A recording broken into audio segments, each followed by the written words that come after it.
अब ठीक है तेरी टांग? ऐसी है फिलहाल। और एक वीडियो आपने देखा होगा जिसमें कि एक ब्लाइंड भाई गिरे थे आंदोलन करते हुए, सड़क से बाहर गिर गए थे और टांग टूट गई थी। तो वो कर्मठ कार्यकर्ता थे जिन्होंने उस वक्त भी इतना कुछ सहा। और ये है हमारे बर्थडे बॉय राजेश भाई, बर्थडे बॉय है ये। हैप्पी बर्थडे दादा। नमस्कार भाई, कैसा? ओ यार तू इतना बड़ा हो गया है। अभी कितने मिनट में आप यहाँ पे? इतना सा किसने दिए पैसे? अच्छा, तो चलिए शुरू करते हैं। आप सभी को नमस्ते, हर हर महादेव। और आप देखना शुरू कर चुके हैं मेरा एक और व्लॉग। और आज है सावन का चौथा सोमवार और इस व्लॉग की शुरुआत हम कर रहे हैं अपने स्टूडियो में। दिन को लगभग 12 बजे, क्योंकि रात को हम शादी से लेट आए थे, फिर सुबह थोड़े से लेट हो गए, फिर घर पे मेहमान आ गए, कुछ मेरा फ़ोन पानी में चला गया सुबह सुबह ही, तो अभी उसको चावल के कट्टे में दबा के रखा है, इसमें वो ठीक हो जाएगा। और यहाँ पर जो है माहौल बना हुआ है राग वृंदावनी सारंग का, और इसका जो गायन समय है वो अभी 12 से 2 बजे का ही है, तो थोड़ा सा माहौल हमने इसका बनाया हुआ है। और इसके बाद जो है हम अभी काम भी हमें करना है और देखते हैं किस तरह से आज का दिन हमारा बीतता है, लेकिन अच्छा ही बीतेगा क्योंकि महादेव का दिन है, सावन का सोमवार है और ये बहुत ही उम्दा जो है दिन होते हैं सावन के, भगवान शंकर के। और जैसा मैंने पिछले सोमवार वाले ब्लॉग में भी कहा था कि ओम नमः शिवाय का जो है एक प्रभाव इस मंत्र का ज़्यादा महसूस कर सकता है, एक जो जन साधारण आदमी है तो उसको वो महसूस हो सकता है। ओम नमः शिवाय,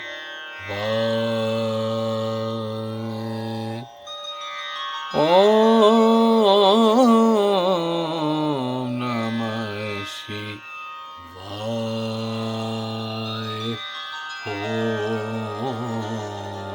ओम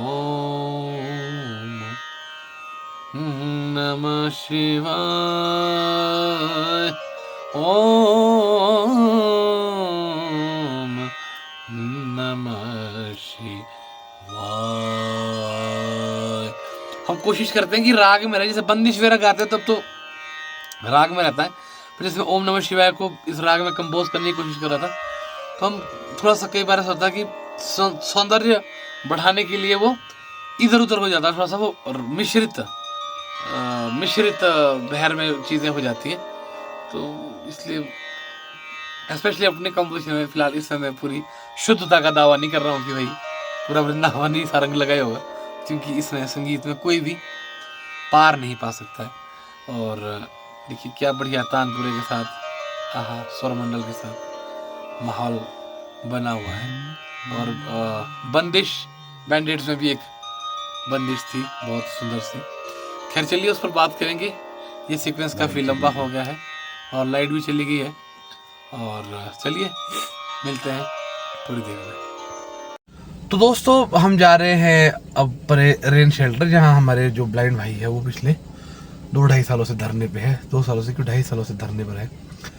और इस बारे में मैं एक अलग से वीडियो बनाना चाहता था, लेकिन वो कभी फिर आज तो उनसे मिलने जा रहा हूँ। और हमारे जो एक और मित्र हैं शिशुपाल जी, उनको मुझे घर भी लेके आना है, और तो आज शायद उनको कोई सकारात्मक आश्वासन मिला भी है, तो मैं उस पर अभी नहीं जाऊंगा, नहीं तो मैं आपको ज़रूर बताता कि उन लोगों पर क्या क्या बीती है पूरे इस 2.5 साल में।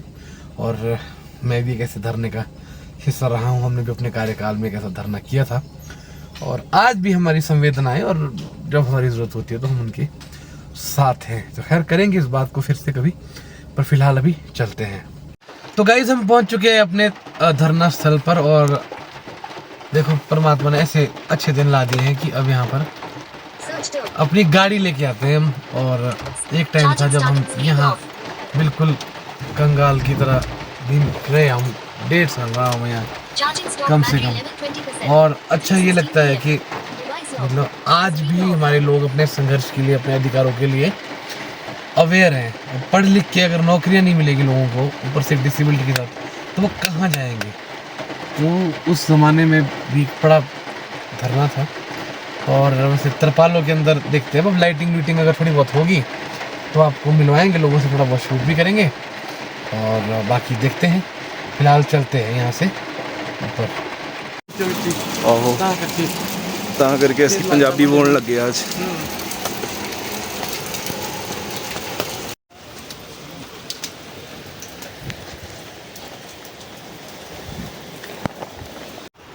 अब ठीक है तेरी टांग? ऐसी है फिलहाल थोड़ी हो जाती है फोल्ड फोल्ड। अच्छा अच्छा, ये चलो धीरे धीरे ही है। ऐसा है, बैठो बैठो। चलो बढ़िया। प्रधान जी वो शायद आने वाले हो ना पार पास है छोटे सिंगल हो। हाँ, तो पता नहीं अब पुलिस वालों के पास में आएंगे। तो गाइज मैं आपको बताता चलूँ कि ये वो धरना स्थल है जहाँ पर हम धरना करते थे। और अब एक नई पीढ़ी इसको चला रही है, कंटिन्यू कर रही है। और ये जो हमारे साथी है दयावंत जी, ये पिछले धरने में भी हमारे साथ थे और इन्होंने 17 दिन का अनशन किया था। ब्लाइंड कम्युनिटी के लिए बहुत बड़ा इनका योगदान रहा था। और एक वीडियो आपने देखा होगा जिसमें कि एक ब्लाइंड भाई गिरे थे आंदोलन करते हुए, सड़क से बाहर गिर गए थे और टांग टूट गई थी। तो वो यही वो कर्मठ कार्यकर्ता थे जिन्होंने उस वक्त भी इतना कुछ सहा। और उसकी काफ़ी भाई को चोट लगी थी और उससे पहले 17 दिन का इनका अनशन रहा है पिछले धरने में, जिसके बाद सरकार हिली थी। लेकिन दुर्भाग्य की बात यह है कि 17 दिन का अनशन करने के बाद भी इस भाई को नौकरी नहीं मिल पाई। और इस बार भी जो है इसको काफ़ी चोट लगी थी और बहुत गंभीर मामला था, लेकिन ये फिर भी नहीं हटे हैं। और इस बार तो नौकरी लगी जाएगी, क्यों देवन जी? है? इस बार तो हटेंगे नहीं बोल तब तक जब तक लगेगी नहीं। तभी तो दोबारा से धरने पर आए। अरे वाह। तो अगर हम बात करें तो कितने दिन हो गए इस धरने को लगभग, या कितने महीनों की? इसको तो 1.5 साल तो हो गई ना पूरी। 1.5 क्यों 2 हो गए मेरे हिसाब से। 2 पूरे होने वाले हैं। हाँ, इन सर्दियों में हो जाएंगे। हाँ, सर्दियाँ चलेगी, बरसात चलेगी, सरकार कोई इनिशिएटिव नहीं लेती यार। क्योंकि शायद इसलिए कि उनके खुद के घरों में कोई ऐसे विकलांग लोग नहीं है, कोई अंधे लोग नहीं पैदा हुए ना। अगर होते होते तो उनको पता होता कि कितना तकलीफ है, कितना स्ट्रगल है। पढ़ने लिखने के बावजूद भी अगर बंदों को काम ना मिले तो कोई अच्छी बात नहीं है। तो चलिए बाकी लोगों से भी मिलेंगे और देखते हैं। अभी हम यही है। दयावन जी आप ये बताएंगे कि जब जिस दिन आपको चोट लगी वो कैसा दिन था और कैसे ये हादसा हुआ था? देखो जिस टाइम मेरे को चोट लगी, पहले तो जब मैं नीचे गिरा मेरे को थोड़ी देर तो चक्का जाम कर रहे थे तुम लोग मतलब, है ना? चक्का जाम कर रहे थे उस टाइम। हाँ, तो वहाँ से कैसे मतलब गिरा, क्या हुआ एग्जैक्टली? वहाँ से ऐसे हुआ जब चक्का जाम के लिए आगे धक्का मुक्की हुई तो उसमें मेरे को धक्का लग गया और सीधा नीचे चला गया। अच्छा तो उस वजह से हॉस्पिटल ले गए। उसके बाद तो मेरे को होश वगैरह कुछ नहीं रहा मतलब। अच्छा, मतलब वहीं से गिरा होश? वहाँ से तो था, हाँ पर जब हॉस्पिटल में पहुँचे ना उसके बाद मतलब ऐसे ही हो गया थोड़ा। हाँ फिर बस 4 दिन तक ऐसे ही रहा। उसके बाद तो ऑक्सीजन वगैरह लगी मतलब। हाँ, वो ऐसा तो लग देखा था मैं जब हॉस्पिटल में आपसे मिलने आया था। हाँ, हाँ ऐसा लग रहा था कि भाई मतलब ऐसा किसी के साथ नहीं होना चाहिए। हाँ हाँ हाँ, क्योंकि ब्लाइंड को तो खास तौर पर नहीं होना चाहिए। एक तो पहले ही प्रॉब्लम है, ये दूसरी प्रॉब्लम है, ये तो बड़ा मुश्किल है। एग्जैक्टली। लेकिन अब आपने काफ़ी रिकवर कर लिया है हाँ अब तो काफ़ी कर लिया तो। और इरादे भी इस बार पक्के हैं। इस बार तो पक्के। नहीं, बारिश हो रही थी ना उस टाइम पे? हाँ बारिश हो रही थी। और बढ़िया बढ़िया। देखो अंदर आओ, इधर बैठो। और ये है हमारे बर्थडे बॉय राजेश भाई, बर्थडे बॉय है ये। हैप्पी बर्थडे दादा। नमस्कार भाई, कैसा? वो यार तू इतना बड़ा हो गया है। लाऊं अभी कितने मिनट में आप यहाँ पे? इतना सा प्रधान जी रुको आए फिर मैं अभी। हमारे धरने के साथी हैं वो, चलो है निखिल आ चुके हैं यहाँ पर। निखिल चल पड़े तक नहीं आ जा इनके साथ मिलेंगे और उसके बाद निकलना है। आए अभी है ना। कोई बात नहीं बड़े भाई। एक्सक्यूज मी कहाँ जाना है? अभी है ना। तो गाइस फाइनली हम यहाँ से निकल चुके हैं और हमारे साथ है शिशुपाल जी और हमारे जो राजनीतिक गुरु हमारे माननीय शुभराम जी और उनके वाइफ। और हम सब लोग अब यहाँ से निकल रहे हैं और अब ये जाएंगे सोलन की ओर और हम जाएंगे घर की तरफ। अगर चलते हैं हमारे मेहमान आज तो और बढ़िया बात है, तो ऐसा बनाएंगे। तो खैर फिलहाल यहाँ से निकलते हैं दोस्तों, और फिर बात करेंगे इस मुद्दे पे। तो दिल्ली से 2 मोड़ पीछे हैं हम अभी, और बहुत ज़्यादा जाम है, फंस के, और संजौली से तो और भी ज़्यादा जाम है आज। क्या कर सकते हैं, सीज़न शुरू हो गया है ना, शाम को ऑफिस वाले लोग भी होते हैं। और बाकी हमारे साथ है आज के कार्यक्रम में हमारे मेहता जी, जो कि पता नहीं बिल्कुल मौन है आज, मुरझाए पुष्प लग रहे हैं मुझे तो आप आज। नहीं ऐसी बारिश में कौन मुरझा सकता है बड़े भाई? अरे वाह वाह, क्या डायलॉग मार देंगे, ऐसी बारिश में कौन मुरझा सकता है। बारिश हो नहीं रही है। हो रही थी, हो तो रही थी थोड़ी देर पहले यार। दिन में तो आज बड़ी तगड़ी बारिश हुई है। हाँ बिल्कुल, हमने भी थोड़ा सा कोशिश किया कि कैप्चर किया जाए। और घर में पत्नी इंतजार कर रही है, और व्रत पूजना है अब हमने। चौथा सोमवार है, और दिल चाह रहा है कि एक बार कह दिया जाए ओम नमः शिवाय, ओम नमः शिवाय, ओम नमः शिवाय, ओम नमः शिवाय मेरे प्रभु। तो ये गाड़ी पार्क हो गई है यहाँ, और अब हम जाएंगे घर, और मेरे हाथ में है जलेबी, जो पहले हम भोलेनाथ पर अर्पित करेंगे और फिर खाएंगे खुद। बाकी बहुत आगे खाने के आइटम्स आदित्य ले गया, और शिशुपाल जी किसी से फ़ोन पे बता रहे हैं, और जैसे ये फ्री होते हैं वैसे ही हम निकल जाएंगे। और ये आ ही गए हैं।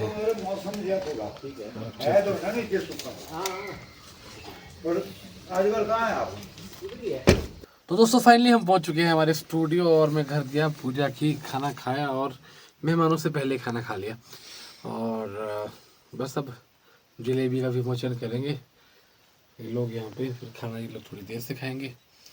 और आज मुझे काम भी करना है, रात को मैं कुछ सोचूंगा कि कैसा म्यूज़िक बनना है, क्या कुछ सोचूंगा, करूँगा भी। और उसे खाने के बाद सुस्ती भी आ रही है, लेकिन आज बातें भी होंगी और काम भी होगा। चलिए खैर, अभी तो फ़िलहाल लोगों की नज़रें जलेबी पर है, तो जलेबी का आनंद लिया जाए, और उसके बाद फिर देखते हैं कि मैं आपको क्या अपडेट कर सकता हूँ। ओ गौरी,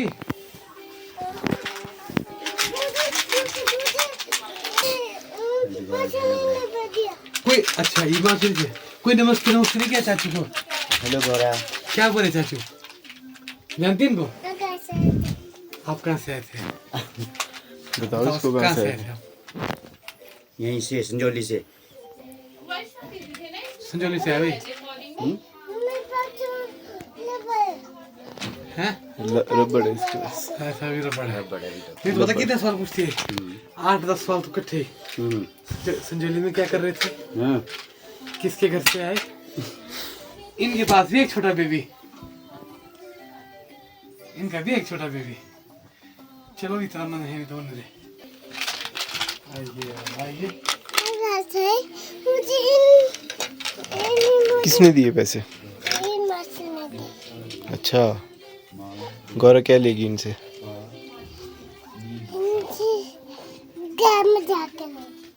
गांव में जाके बाय बोल दो, बाय। मैं कहीं नहीं जा रहा, फोन को बोल दो बाय। यहाँ बोल दो बाय, हाथ से करो ऐसे बाय। तो गाइस रात के लगभग 1:30 बज चुके हैं, और काम का एकदम माहौल बना हुआ है। बीच में हम ब्लॉग करना भी हम भूल गए, और हमने 12 बजे राग दरबारी का भी गायन किया थोड़ी देर। और आजकल थोड़ा ये करते हैं हम अपनी म्यूज़िकल हेल्थ के लिए, थोड़े से स्टेप्स लेते रहते हैं।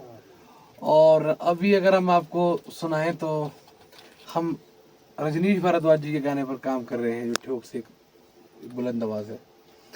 तो उस गाने में अभी गाना तो हम रिवील नहीं कर पाएंगे, लेकिन जब 1:30 बजे बात निकली है तो हम आपको सुनाते हैं कि उसमें हम बांसुरी का पीस लगाने की क्या सोच रहे हैं। और वो बलदेव भाई ने जो बड़े खूबसूरत अंदाज में बजाया है, बलदेव हमारे फ्लूट वाले फ्लूटिस्ट भाई बलदेव जी मुंडू से, बहुत ही अमेजिंग फ्लूट प्लेयर है। और उस लेवल की बांसुरी यहाँ बहुत विरले ही लोग बजाते हैं, इक्का दुक्का लोग ही होंगे। तो बहुत ज़बरदस्त आर्टिस्ट है। तो चलिए सुनते हैं थोड़ा सा पीस कैसा जा रहा है।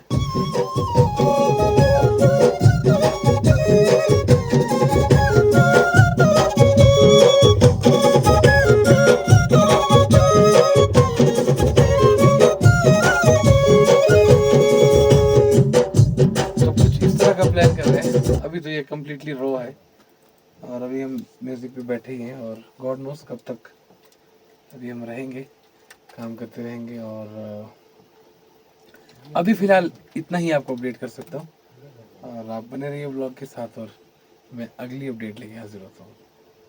तो गाइस सुबह के बज गए हैं 4 और आप एनर्जी लेवल देख सकते हैं मेरा इस वक्त फट्टे चके हुए हमने, मतलब कि काम का तो माशाल्लाह वाली बात है, बेजा हो रही है। और हमारे साथ लगभग 2:45 बजे तक तो हमने हैरी भाई और मेहता जी भी जागे हुए थे और राहुल जो है अभी भी बैठा हुआ है यहाँ पर हमारे इंतज़ार में कि थोड़ी देर भाई लोग आएंगे तो गपशप कुछ लगेगी। ब्रदर्स, ये वाले ब्रदर्स, हेलो, जीते हैं कि मर गए? और ये तो बिल्कुल ही स्लीपिंग मोड में लगता है चले गए हैं। तो राहुल जी आप क्या कर रहे हैं सुबह 4 बजे तक जाके? बस आपका इंतजार कर रहे थे, अरे कब जैसे सोएंगे, क्या बात है, कब जैसे उठ सोएंगे। लेंगे। तो बिल्कुल, और बज गए हैं 4 और अभी शायद हम 10 एक मिनट और बैठेंगे, उसके बाद हम सो ही जाएंगे। लेकिन आप लोगों को मैं बाय बाय कर देता हूँ। तो गाइस व्लॉग के अंत में यही निवेदन करूँगा कि आप लोग हमें लिख करके ज़रूर बताते रहिए कमेंट के माध्यम से कि हमारे व्लॉग्स आपको कैसे लग रहे हैं और हमारे यूट्यूब, फेसबुक और इंस्टाग्राम हर पोर्टल पे आप हमें ज्वाइन कर सकते हैं। और अपना ध्यान रखिए और मिलते हैं अगले व्लॉग में।